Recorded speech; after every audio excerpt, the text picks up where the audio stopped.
விவசாய உறவுகளுக்கு வணக்கம். இன்னைக்கு நான் என்ன பேசுகிறேன்னா, விவசாயிகள் தலைவர், தென்னிந்திய விவசாய சங்க தலைவர் ஐயா கண்ணு அவர்களுக்கு நம்ம நன்றி தான் சொல்லணும். டெல்லியை நோக்கி போராடுறாரு, டெல்லியை நோக்கி ஓடுறாரு. இப்போ சமீபத்தில் ஒரு வாரத்துக்கு முன்னாடி 150 விவசாயிகளோட டெல்லிக்கு போனாங்க. போய் போராட்டம் நடத்துறதுக்காக விவசாயிகளுடைய குறைகளை சொல்கிறதும், விவசாய மானியங்களை கேட்குறதும், விவசாயிகளுக்கு நஷ்டமாகுது அந்த இதெல்லாம் சேர்ந்து போராடுறதுக்காக போயிருந்தாங்க. மகாராஷ்டிரா, மத்திய பிரதேசத்தில் அவங்க வண்டி மட்டும்தான் நின்றுது, எல்லா ட்ரெயினும் போயிடுச்சு. காலையில் பார்த்தா இவங்க அந்த போகிற அந்த ட்ரக்கு மட்டும்தான் நிற்கிது. அந்த ஏத்தாப்பில் ஒரு 300 போலீஸ் நிற்கிறாங்க இவங்கள பாதுகாக்கிறதுக்கு. டெல்லிக்கு விடலை, ஏன்னா அங்கே போராட்டம் பண்ணால் உலகமே பார்க்கும், விவசாயிகள் போராடினா உலகமே பார்க்கணும். ஒரு மானங்கட்ட அரசு, விவசாயிகளை என்னதான் பேசுகிறாங்க, அவங்க காதில் செவியில் விழாத அரசு. ஏன் விவசாயிகளை தடுக்கிறாங்க, போராட்டம் பண்ண போகிறவங்களை தடுக்கிறாங்க?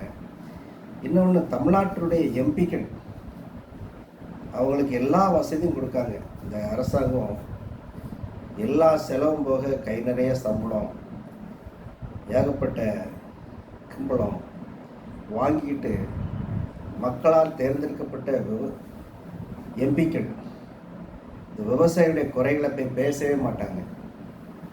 அங்கே போய் கேண்டீனில் சாப்பிட்றதும் அரட்டி அடிக்கிறதும். தமிழ்நாட்டில் என்ன நடக்கு, விவசாயிகள் போராடிக்கிட்டு இருக்காங்களே, விவசாய தலைவர்களெல்லாம், மாவட்ட ஆட்சியர் அந்த விவசாய மீட்டிங்கில் எவ்வளவெல்லாம் போராடுறாங்க. இந்த எம்பிக்களுக்கு இது தெரியாது. அதனால் மக்களால் தேர்ந்தெடுக்கப்பட்ட அந்த 40 எம்பிகள் பேசினாலே எல்லா விவசாயிகளுடைய குறைகள் எல்லாம் சரியாயிருக்கும். ஆனால் இவங்க பேசுறது கிடையாது. அதனால் விவசாயிகள் நம்ம தான், நமக்கு தேவையான காரியங்களை நம்ம தான் போராடி ஜெயிக்க வேண்டிய கட்டாய சூழ்நிலையில் நம்ம தள்ளப்பட்டிருப்போம். அதனால் ஒவ்வொரு விவசாயியும் தான் பிள்ளைகளுக்கு சொல்லிக் கொடுக்கணும், இந்த அரசாங்கம் பண்ணுற அக்கிரமம் நல்லா படி, விவசாய பிள்ளைகளுக்கு சொல்லிக் கொடுங்க, நல்லா படிங்க, விவசாயத்தை காப்பாற்றணும். ஏன்னா படிப்பு இருந்தால் தான் இந்த அரசாங்கத்தோடு நம்ம போராட முடியும். விவசாயம் பண்ணுற ஒவ்வொரு விவசாயிகளுக்கும்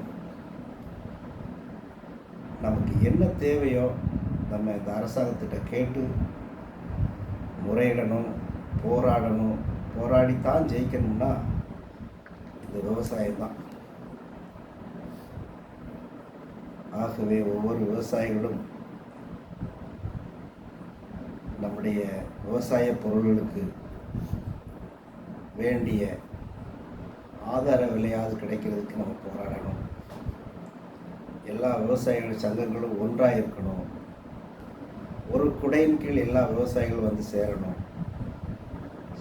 சில விவசாயிகள், நான் ஏடிஎம்கே விவசாயி, டிஎம்கே விவசாயி, கம்யூனிஸ்ட் விவசாயி, விவசாயிக்கு ரூல்ஸ் தான் எல்லா விவசாயிகளுக்கும் ரூல்ஸ். நீ கம்யூனிஸ்டாக இருந்தானே, காங்கிரஸாக இருந்தானே, ஏடிஎம்கே இருந்தானே, திராவிட கட்சி இருந்தானே, அரசாங்கம் போடுற எல்லா ரூல்ஸும் விவசாயி தான்.